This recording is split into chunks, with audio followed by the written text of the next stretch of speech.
So, okay, broad themes today. And I guess I should say, you heard this a little bit in the bio, but so I do research on health and medical media. And so I've been, of course, very attuned to the different forms of communication and representation that have been going on throughout COVID. And I teach a class called Medicine and Media at Rice regularly. And when I taught it last spring, my students, we did a lot of discussing and gathering of examples of health communication from Twitter and TikTok and Facebook and lots of other places. And the students really got into it. And it was a really good way to bridge from kind of where they live in terms of the day-to-day social media that they're just inundated in. Oh, we did a lot with memes too. They loved that. So it's a good way to kind of bridge from what they're already seeing and talking about to the points that I was trying to make, that, broader points about media and communication and how meaning is produced and things like that. So some of the themes for today: health communication during the pandemic as a case study for interpreting visual media. So again, I think you could substitute, we will ultimately go through an exercise with 2 very short videos, and I think you could pick a different topic and find 2 other short videos that you could do this with. So it's not sort of unique to health communication. Another key theme is learning interpretation through hands-on practice and through media making. So in my experience, I find that one of the best, most impactful ways to teach interpretation and kind of critical thinking about visual representation is to get students to do it themselves. So we talk about it, we may read about it, and then we make it, and it's in the making and then reflecting on the choices that were made, and making that a more explicit and kind of intentional process, that they start to understand how those kinds of decisions are being made in the stuff that they may be consuming a little bit more passively, and they start to consume it a little less passively, a little more critically sometimes. So that's part of where we're going today, is ultimately to a hands-on practice through media making kind of exercise, though it's very minimalist, kind of, the sort of thing you can do with a smartphone, nothing high tech. So, and this goes to the bigger question: how to communicate information, health information, or just information to influence people's behavior. That question you can then flip and ask, how do media influence my own behavior, right? So it's a way to get students thinking about how, so if you're going to produce a health message to try to influence someone's behavior, what are the parts of that? And then you can flip that and go, okay, well, if I'm the person being influenced, how do I pull apart? What are the parts of that message that are influencing me? And then lastly, what are the different techniques that are used in health communication or communication more broadly that we should consider to answer this question? So I will mention here, I didn't pre-circulate these because they're really not necessary for you to have read before at all, and they're not necessary for you to use for this exercise, but I will share with Humanities Texas, and they can share with you, 2 very, very short articles, which I will talk about a little bit because they have some useful terminology. And if you think it's useful for the kinds of classes you teach, you could use them. So the first one is an editorial on the COVID-19 infodemic that was published in July of 2020 in The Lancet. It's 1 page long, and it just kind of summarizes what, when the first time was that the Director General of the World Health Organization used this term infodemic and what it means, basically. And then the second piece is about 4 pages long, and it's about the idea of how the traditional concept of public service announcements, PSAs, how that has changed in the era of social media. And it raises the question, how do you think about health communication in an environment where everyone is being constantly bombarded by so many different types of media, on YouTube, on Twitter, et cetera? There's no single entity that has kind of a monopoly on anyone's attention anymore. So it's sort of looking at that question, which I think is a really important one for thinking about teaching critical engagement and media literacy with young people and not as young people too, for that matter.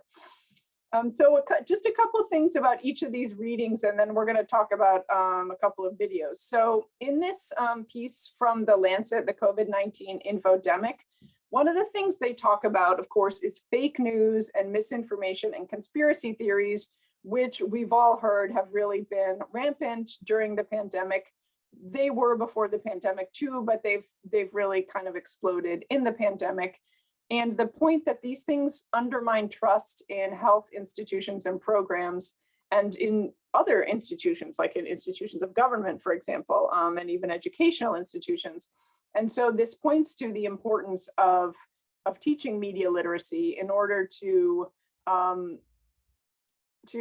decrease the power of these kinds of communication, these forms of communication. That piece also points out the fact that when we think about governments making decisions, whether it's about like a health decision in the context of the pandemic or some other kind of decision, there's always a blend of evidence, just empirical evidence that they use to make decisions, and political interest, which of course is interwoven with forms of communication or rhetoric. And so miscommunication then in this kind of a setting, or misinformation, is something that really is exaggerated by the ways that oftentimes we get sensationalist reporting in the very, very fast news cycles that we are in now, where everything is kind of constantly changing so quickly, that it's really easy for stuff that is not credible to get into the mix with stuff that is more credible. And so this is the big challenge that that science communicators are facing, which is summarized on this slide. The idea that the people who wrote this were reckoning with as kind of official traditional health communicators, which is they used to think that they could challenge those kinds of misinformation with just accurate information, like that they would just, there's a piece of misleading information, a conspiracy theory. Well, we'll just put out the correction to that, and then the bad one will go away, or no one will pay attention to it. They used to think that, but they're writing here that maybe now is the time for a more proactive response, because it's clear that that old strategy doesn't work, that it's not enough, and that that if they just assume that they will have more credibility because they're the authorities, that they will lose this battle for credibility and information. Okay, so in terms of talking about, to me, that basic background framing is key for this concept of the infodemic, and this, and that meaning that there's so much misinformation flying around everywhere that it's very hard to get the correct information out. And that then undermines trust in the authorities who are trying to put out accurate information. And so this is kind of a question you could bring more broadly to reporting and sort of the status of evidence and authority, and what kinds of sources you trust, and how do you establish credibility, and all of these things, which are questions we're going to ask of the videos we look at in just a little bit. But so some questions that I would bring to students about the first set of themes and topics that I've just been addressing are these. Why is the idea of proactive science communication, which is proposed in that Lancet editorial, why is that such a challenge? Why does it seem like it would be such a big deal or so hard for the people who wrote that piece to do that? And what might that kind of proactive countering of misinformation look like, and where would it need to appear? So that could be a question that you could ask students, like what do you see as accurate information? What does that look like? Where do you find it if you're trying to find it somewhere? And then an expansion of that is this question of what can we learn by thinking about the challenges that are described in that Lancet editorial, challenges that are faced by people at the WHO, the CDC, and other kinds of official organizations, as well as people in government, about the ways that we consume, sorry, that's a typo, that's supposed to say consume, not consumer, the way we consume visual media, especially on social media every day. What can we learn about the fact that that people who are essentially kind of in charge of telling us what to pay attention to or what is true and what is false are themselves struggling to find ways to get that information out to us. So that's more of a just kind of broad sort of open-ended question, but it's one that you might get some mileage out of in this discussion, maybe at this stage of the discussion, maybe after you talk about some videos that spark the interest of the students. So we're going to move towards that now. Let me just show you actually. So the other piece that I think you could use as background for yourself or as source material potentially is this piece called Manganello, by Manganello and team that's called Pandemics and PSAs. So we're gonna talk about that for a little bit now. So this piece starts out with just a little comparison, and then they go on to talk about other things, but I want to really dwell on this comparison and use it as the exercise that we're going to go through together. So it starts out describing, I have a couple of sort of longish quotes from the piece because I want to set the scene for you. So I'm going to read this out. So on March 18th, that was 2020, at 6:22 p.m., the Office of the California Surgeon General tweeted a video featuring Dr. Nadine Burke-Harris talking about steps to protect oneself from COVID-19. She encouraged viewers to wash their hands, disinfect commonly used surfaces, and stay home if experiencing symptoms. This is a quote from the article. And then it goes on to say, about an hour later, Arnold Schwarzenegger posted a tweet with a video of himself sitting in a hot tub smoking a cigar. In the video, he talks about the importance of staying home and avoiding crowds. As of July 14th, 2020, the first video had just over 36,000 views, 240 retweets, and 406 likes, while the second was viewed 6.5 million times with close to 46,000 retweets and over 195,000 likes. The first example is clearly a public service announcement, PSA. What do we call the second one?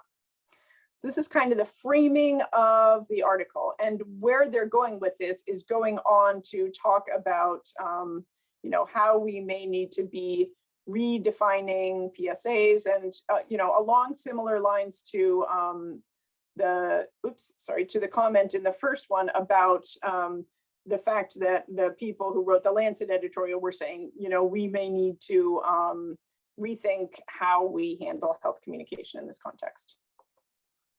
So in this piece, they lay out how public service announcements used to work. They say a PSA is an advertisement designed to provide information or change a behavior instead of selling a product. And I think this is a really important contrast and an interesting one to work with students, because I find that they get really engaged with thinking about what's an advertisement and what isn't, especially in the current era where the things that used to be considered advertisements were very clearly marked as advertisements, and they were different from other kinds of media. And now those lines are blurry too. So there's really a lot to talk about and to dig into there. So to continue with this quote, traditionally PSAs have consisted of print, video, or radio messages created by government agencies, health departments, and health organizations such as nonprofits, and have been regularly used during disease outbreaks. Okay, so that's the way it used to be. And they go on to describe how traditional PSAs are a defining feature of conventional public health communication efforts. However, similar, there's a lot of parallels between this and the Lancet piece, but this one goes into a lot more of the details of the media. So to me, this one is really useful, if nothing else, than a source material for you to structure the assignment, because it's something I've brought into the discussion of how we would talk about the two videos as well.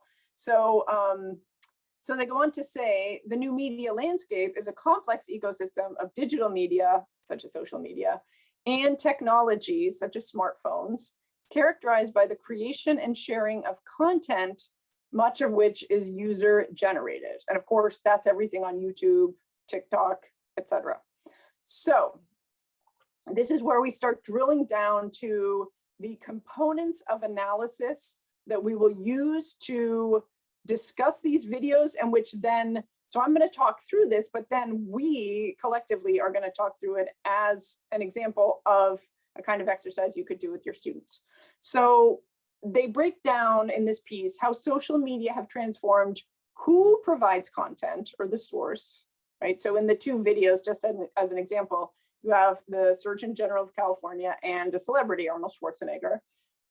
Second, how information is accessed by audiences, the channel. In both cases, the links were posted on Twitter and the videos were posted on YouTube, and the nature of the information that reaches the public, so the content.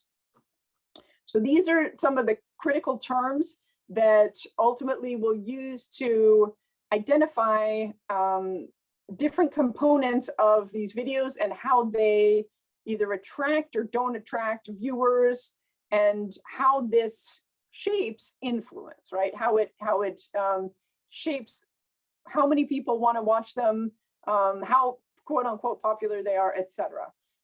So there's I have a short version and a longer version of this assignment, which we'll come to in just a little bit, the longer one. But the basic assignment is we're going to analyze and compare these two videos closely in detail. We will, using this framework here about source, channel, and content, and I will send all of you these slides so that you have this to work with. But this is also in the article, so, not the assignment, but the quote is. So we'll identify the source, the channel, and the content for each of the two videos, and then take notes on what we see, and then have a kind of reflective moment where we discuss, or we, the students, discuss what we learned from this comparison. And this basic exercise you could do for any two videos, and they're short, they're both under a minute, that you could pair by looking for some topic that has, that you can find multiple really different takes on. And find two that are really distinct in their style and presentation, in the source, channel, and content, and then you could do this same basic exercise for that. So you could branch out from health.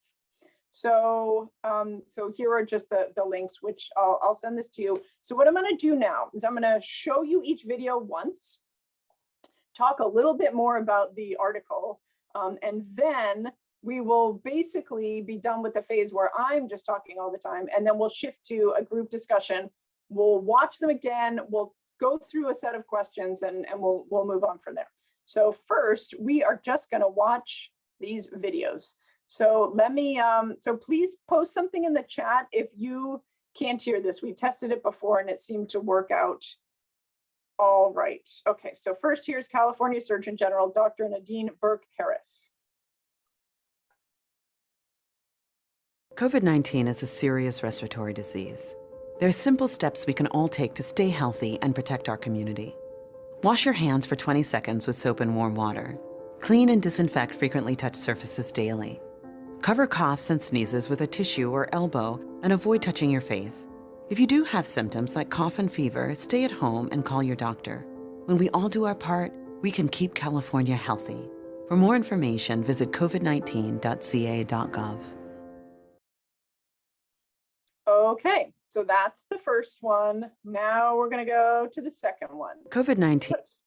Okay, here we go. Here's Arnold Schwarzenegger's hot tub video. This one's a little quieter. I have it, let me turn it up all the way. You might want to turn up the volume on your device because this is as loud as it goes on my end. Okay. Yeah, I'm at home taking a jacuzzi, smoking a little stogie. I just finished a bike ride and a little bit of workout, and I just, keep staying at home and away from the crowds and away from outside. The reason why I'm saying that is because I still see photographs and videos of people sitting in outside cafes all over the world and having a good time and hanging out in crowds. That is not wise, because that's how you can get the virus. That's how you get it. make contact with other people. So stay away from crowds, stay away from being in restaurants and outdoor cafes, especially now in springtime where all the kids are going to the beach and celebrate and drink and all that stuff. This is not a good idea. So stay away from the crowds, go home, and then we can overcome this whole problem, this whole virus in no time. But you got to go and follow those orders. Just remember, stay at home, don't go to crowds. Put that cookie down. Okay, I know that you're going to have a lot to say about this, and Yeah, I'm at home. I am looking forward to the discussion, to be sure. So let's see here. So I want to just talk a little more about some of the ideas from this article, and then we'll switch to having a group discussion. Okay, so so one of the points that Manganello and her co-authors make, of course, which is obvious, and I will just say, I mean, there's a lot that's really obvious about the comparison of these two videos, but that's kind of why they're really good to work with, because you can get students to be very specific about all the different elements and compare them, and it's useful. It's not hard, but it's a kind of explicit form of analysis and interpretation of visual media that they may not be that used to doing. So, okay, so we know that celebrities and influencers often have higher credibility than non-celebrities, than people who are health authorities say, especially among your students or youth, right? And on top of that, audiences have relationships with celebrities that are emotional, and that can be leveraged if it's sort of an intentional part of a health campaign. But it's something that's powerful and that needs to be acknowledged, which this is all sort of not part of the traditional PSA approach, but something that now they're all realizing has to become part of the current approach. So they go on to say that PSAs featuring quote unquote real people can have greater effects on people who, in terms of intending to perform behaviors. So there's a way in which celebrities can have an influence, but also people who seem to be just regular people on YouTube, on TikTok, etc., can have a strong influence. Both of these are as contrasted to a traditional authority like a surgeon general or, you know, a government official or something. Oops. So what they're arguing, and it's important to note that these were new arguments at the beginning of the pandemic. So these were not traditional approaches to health communication, but they're arguing that health agencies and organizations need to rethink PSAs, and that they should think about user-generated content despite its potential downsides. And this is, you know, it's kind of controversial because that's also what conspiracy theory videos are, right? And the risks of other kinds of misinformation. But they argue it still might be worth incorporating as part of a larger communication strategy during pandemics. Just two more slides on this before we shift gears. One is that, I mean, this was new at the time they were posting this, and we know this to be true now, that fatalities from COVID-19 disproportionately occur among Hispanic Americans and African Americans. And there are people who mistrust information from the government or believe COVID-19 is a hoax. So we need to consider how to best provide relevant PSAs to specific population groups. In other words, and this is not a new idea, but it's not one that's been done very well by public health organizations, which is different kinds of communication resonate more with different communities, right? It seems obvious, but it's one that is not always built into official health communications. So they point out this requires an understanding of their media use and the sociocultural and political context, all of which again is part of critical media literacy. And then the last thing from here is that there are some kind of conflicting ideas about how to go about doing this. So there is some research that indicates that online comments, like the ability to post comments and responses to a video or some other kind of new PSA, may significantly alter an audience's reaction to a PSA, either in a positive or a negative direction. And so some researchers have said, okay, so we should disable comments. But then other researchers have found that audiences don't trust messages or videos that don't have comments. So that's another thing that you could bring into this, depending on, you know, how much time and how long of a kind of exercise you wanted to do, but just talking about not just two videos that you compare, but also comments and how that becomes part of the message and that needs to be engaged with critically. Okay, so with all of that, we are now at the point in today's exercise where we're going to have more of a discussion. So, so I am gonna ask you to do this. So you don't necessarily have to turn your cameras on at all or right now, but this is what we're gonna do. I'm gonna just talk you through this and then we'll come back to the videos again. So here's what we're gonna do. We're gonna look at each of these videos again. So that's this one, COVID-19 and this one. We'll come back to it. And this is basically essentially what I would do with students. We won't spend as much time as you would with students, but it's a way to kind of go through the exercise. So these are more detailed versions of the questions I posed before. So the first thing I would do with students, say, watch the videos and take notes on your own. I might even in class have them watch them twice because they're very short, and just take notes, not talking, just take notes, watch it again, take notes.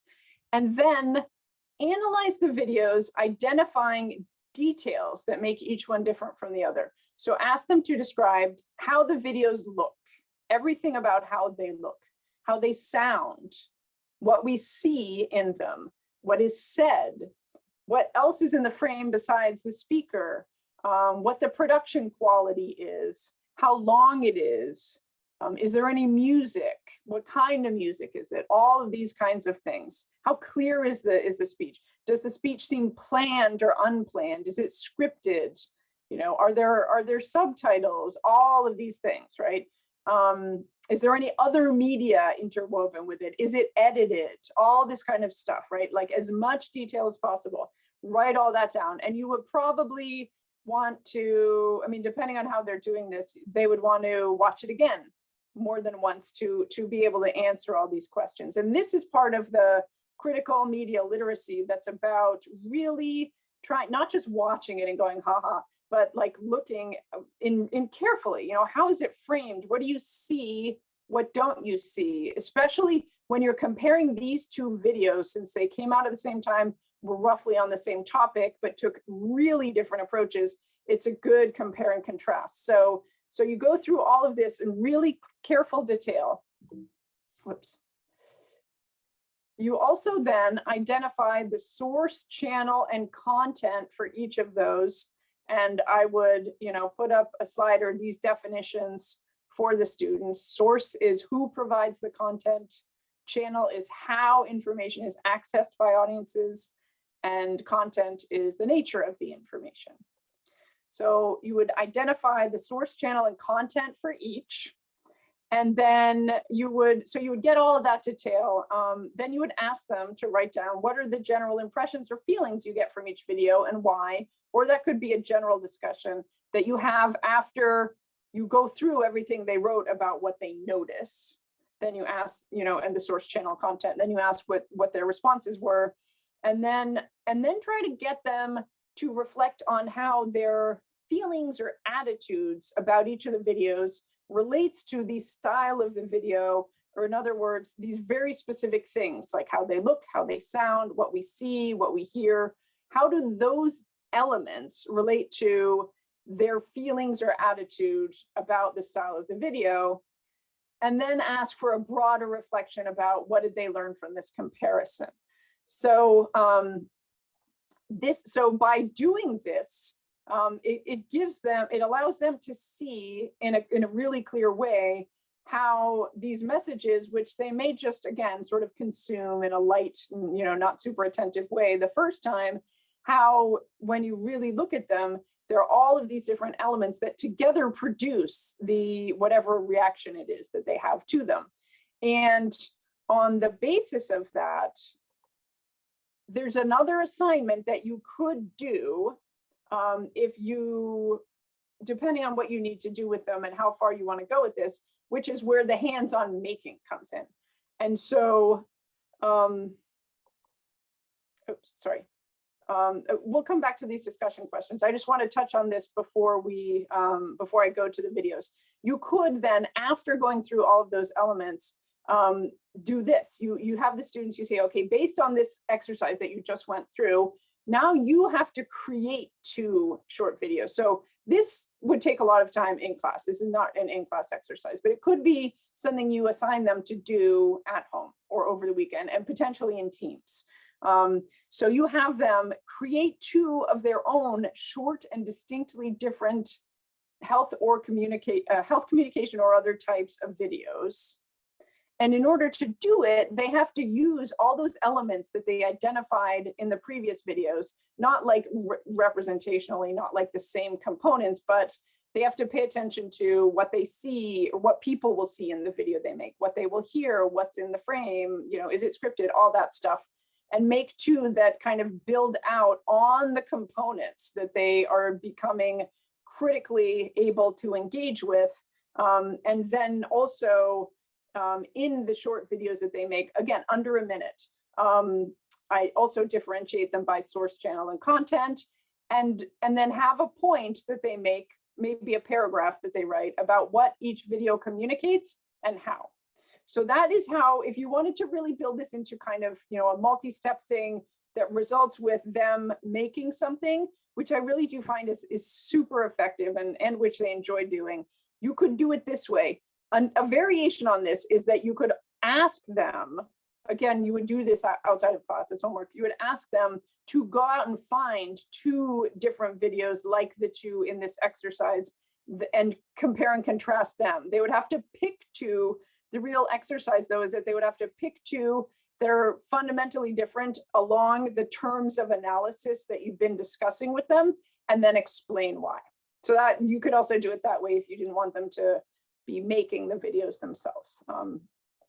Okay, so I'm gonna go ahead and show these videos again, and then I'm gonna ask you to talk about them. So we're gonna be the students in the class, okay? So we're gonna do, first we're gonna do the California Surgeon General.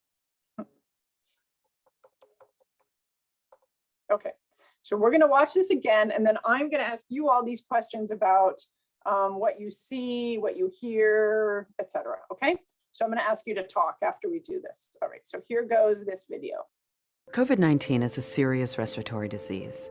There are simple steps we can all take to stay healthy and protect our community.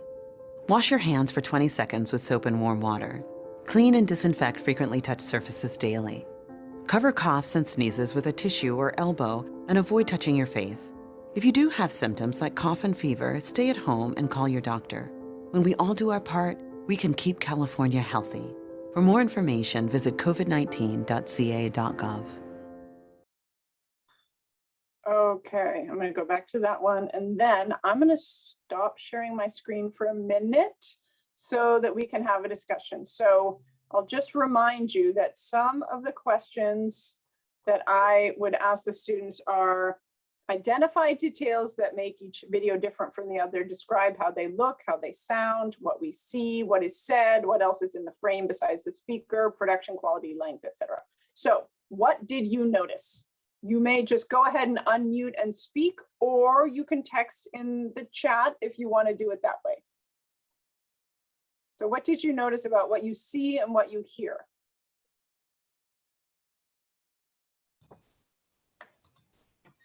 Well, she had super professional dress on. She had a suit and she had pearls.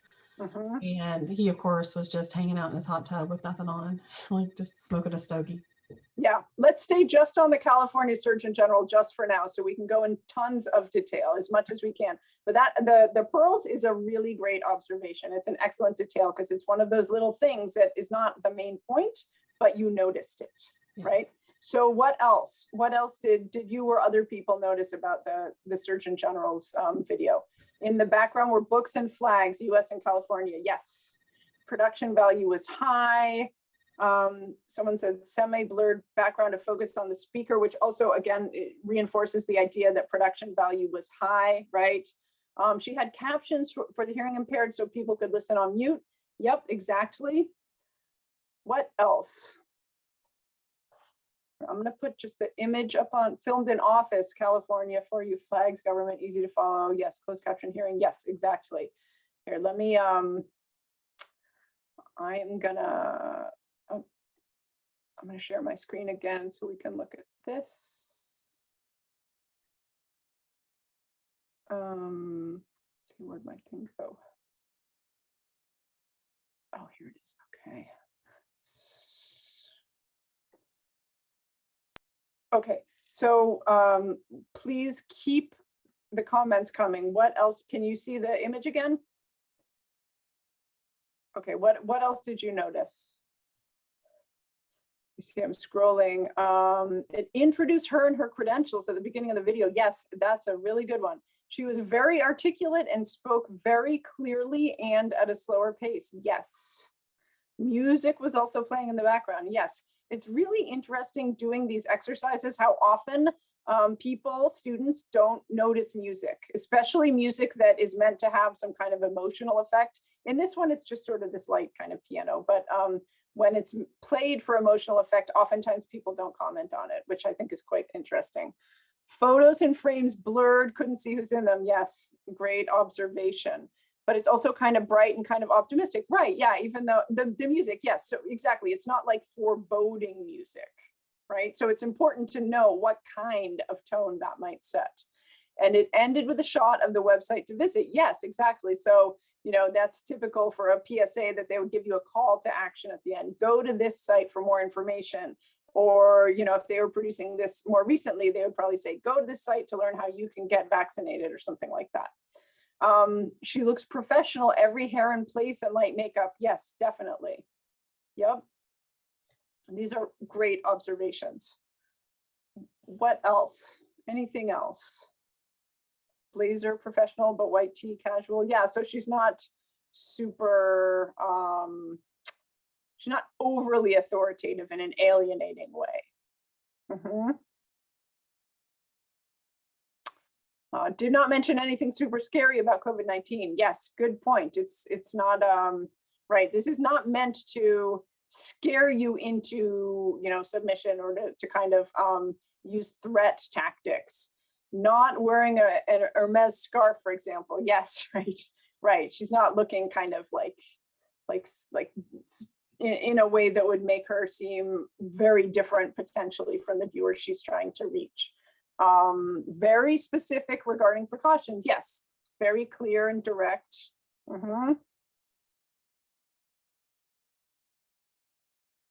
Anything else?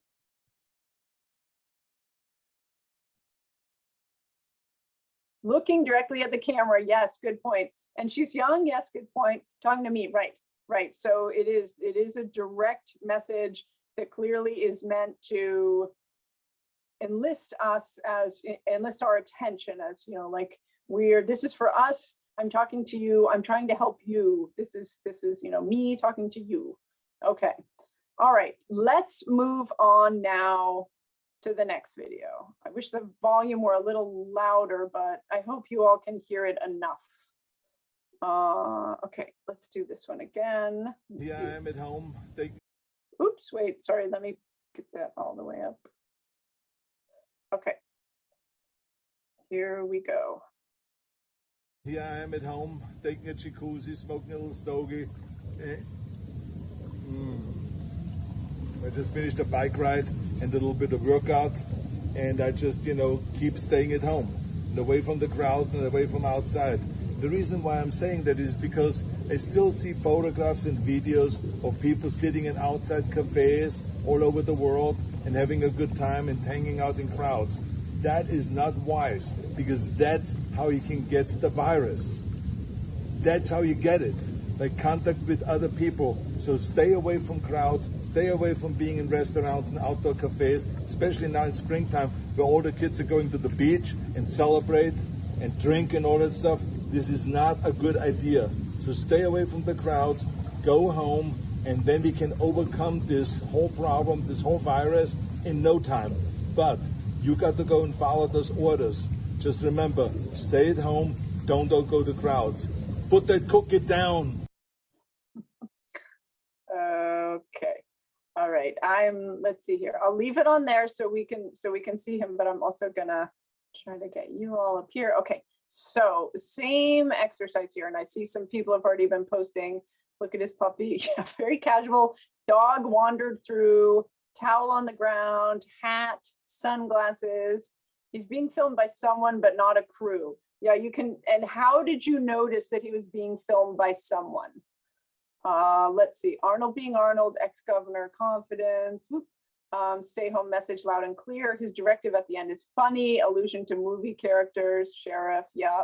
The camera moved. Yes, right. So you can tell, for instance, if you think about it, the first one, the camera was on a tripod. It was in a set location. It was stable. It was steady. It was not being held and moved in any way. Professional production values. In this one, you could see it moved a little bit at the end, and it was clear that it was someone holding it, right? Okay, it feels impromptu, not scripted, which conveys sincerity, his sincere belief in his own message. He's red from the heat and has a scruffy beard. He's wearing a hat and sunglasses. Right, okay, good. Mention of being healthy, taking a bike ride. What else? What about his location?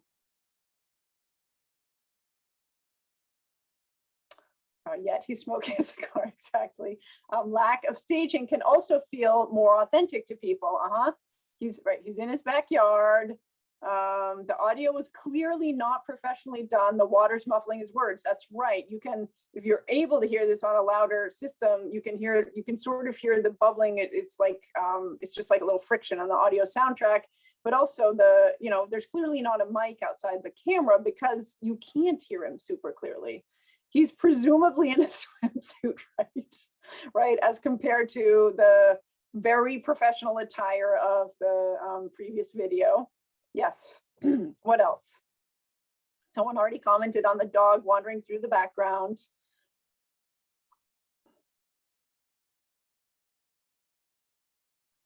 I will tell you that a number of people on like where these videos were first posted, and then there were on Twitter, so people of course can comment. It's not in the same as like on the YouTube comments, but a lot of people did comment about, yeah, well, if I had a house that nice, I would stay home too, and things like that. It's just to the point that, he's in this very large open patio space with a hot tub, right? So that implies certain things, but these are also just in terms of describing the background, important elements to note, what you see there in the background.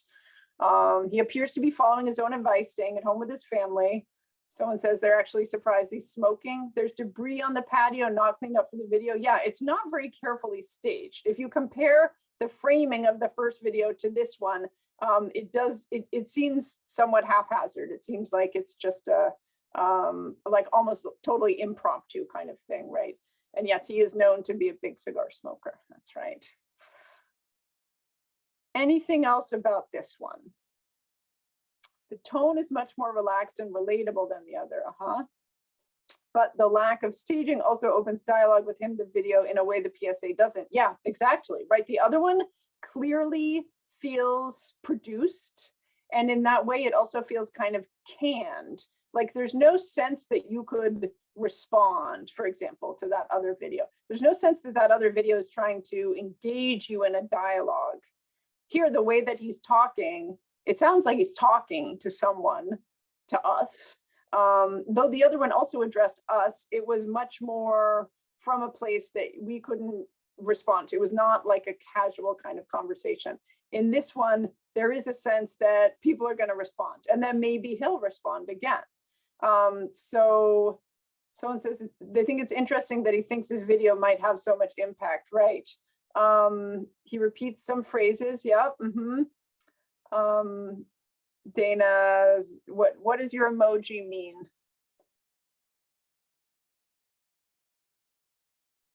Oh, I was just doing that because he's like a good old boy. Yes. Yep. Okay, thank you. Yeah, all right, so let me here, I'm going to go ahead to, okay, so this is what we've been doing. And like I said, if you were doing this with your students, I would have them watch it a couple times even though you can get a lot out of it just watching it one time, but the more detail you encourage them to identify, the more they'll be able to see that what they're doing is listing the components of these two forms of communication that then produce different effects on us as viewers, right? And that's basically what we want to get them to do, is then think critically about how is it that these elements, when put together in this way, produce this response in us. And then if you go through the next kind of level of them producing something, then they turn that around and say, so how can I use these different elements to produce a specific effect, in the same way that we discern that from looking at these videos.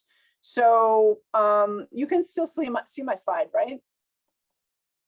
Yeah, but well, exactly, yes. So, okay, so this is where we're going. So first there's the question of, what all we see in these two videos, and it's descriptive. It's just, you want them to describe. You don't want them to jump immediately into interpretation. You want to try to get them to differentiate their description of the elements from the effects that they associate with those elements, okay? So, and so let's do the source, channel, and content for each. So just to remind you, source is who provides the content. So, I mean, we've already talked about this, right? In one case, it's the California Surgeon General. In the other case, it's a celebrity who was also formerly governor, right? So you could say that, those are the two sources. How information is accessed by audiences. In this case, the channel is the same. They were both posted on Twitter, and then the link there goes to videos posted on YouTube. And then lastly, the content, the nature of the information that reaches the public. Now, this is where we get into more interpretation. So you go from the description and the source and the channel to the nature of the information. So we're coming back to this question. So what are the general impressions or feelings you get from each video, and why? Which speaks to, someone posted this. I asked students to consider also, how does it make you feel? The so what questions does it matter to you? Great resource to use in class to get students talking as well. Right, so here exactly, we're trying to first really encourage them to stay in descriptive mode so that they're able to identify the elements. But then we want them to think critically about how those elements produce feelings, they produce reactions in them, they produce responses in them in particular ways. So I'm now asking you all, as if you were the students, what are the general impressions or feelings you get from each video, and why? So Gwen asked earlier, but what about those of us who are not engaged by Mr. Olympia, right? So that speaks to the fact that you are, you might say, a resistant viewer. You are not persuaded necessarily by that communication, right? And this is definitely a key point to make about media literacy and criticism, is that not every viewer or audience member has the same response to every communication or media production. And that goes to some of the points that I mentioned in the earlier slides about the importance of context, right? And how that shapes interpretation, and the fact that people with different backgrounds bring different critical frameworks to assessing their engagement with media. So let's hear from some more of you. What are your general impressions or feelings you get from each video, and why? Some of you already started commenting on this in the chat, where you were saying like that, for example, let me see here, that the relaxed tone makes it more relatable, or that lack of staging can feel more authentic, these kinds of things, that the feeling of it being impromptu, not scripted, conveys sincerity, and that can have an effect on viewers. What else? How else would you say, how did you feel after watching the California Surgeon General? What was your reaction? I felt sober. Okay, yeah, it's not a very, do you want to expand on that at all? What you mean by that? You mean me? Yeah, Yes. I meant it in not in the intoxicated sense, but in the you kind of stepped away from it, and you noted even with the change in tone with the music at the end, that there was a bit of a like, and now it's up to you. kind of a Yes, feel to yes. So it's a serious message. It's not a doom and gloom message, but it is a serious message. And you can look at the video and you see a lot of stuff that produces that sense of seriousness. Someone says they felt calm and informed. Yeah, I think that's probably the response they were looking for. The first video wants to reassure us while giving us a task. Yes, which is exactly, if you remember, how the Manganello piece breaks down the purpose of PSAs essentially is to kind of give you information and influence your behavior. And then you say gender, ethnicity, education, identify with one or the other or both. Yep, Surgeon General was new for me, remarkable young woman that's going places in the political realm. Right, so one reaction could be, wow, she is so impressive. I mean, that is my reaction, actually. I think, you know, you don't have to be a really charismatic media presence to be able to be a Surgeon General, but she happens to definitely be that. And I do think she's really impressive. But that is, you know, that's one reaction that I have that I share with the person who posted this comment. But that's probably not the main thing they're trying to convey, though us having that reaction benefits the overall objective of what they're trying to convey, which is like, this is someone you want to listen to, right? This is someone who has something important to say and says it in a way that is impressive. And that makes you want to maybe be like her, have confidence in her. Exactly. Yes. Right. Okay. So let's turn to the Arnold Schwarzenegger video. What were the general impressions or feelings you got from that video? How did you react to it? Like, I don't know about you, but I've shown this to my students and everybody laughs when the dog wanders into the frame. It's kind of funny. It doesn't seem intentional. It may not have been intentional, but they may have thought, oh, let's keep that take because it is kind of cute and funny and silly. I thought it was comical and real. Yep. It reinforced. So a lot of people had a comment about the unscriptedness and the lack of, you know, or the seeming lack of staging, producing a sense of sincerity, authenticity, which you might associate with credibility. It's a different way of producing credibility, right? And so that's kind of an element that you could contrast between the two of them. What else? What other reactions did you have? When something is entertaining, the advice contained within the message feels like unsolicited advice. And so is that alienating, Camille? If the advice feels like unsolicited advice, is it off-putting, or are you saying in the context of entertainment, it's easier to kind of, it doesn't seem like you're being lectured at? Where were you going with that? I guess when I watched the first video, if I weren't out there looking for information on how to carry myself or protect myself, listening to someone give me advice about how to do that feels a little like unsolicited advice that I wasn't looking for, or maybe I didn't ask for, if I'm not interested in it and I wasn't looking for it. However, if I'm watching a video where someone is being entertaining and within that video they contain some advice, it feels less unsolicited than something that is more serious, which I think is interesting, the way that you can use humor to package advice like that. Yes, there's a lot of super interesting research, just as a sidebar, on embedding health messages within popular entertainment, like the show Grey's Anatomy and House MD and lots of other ones.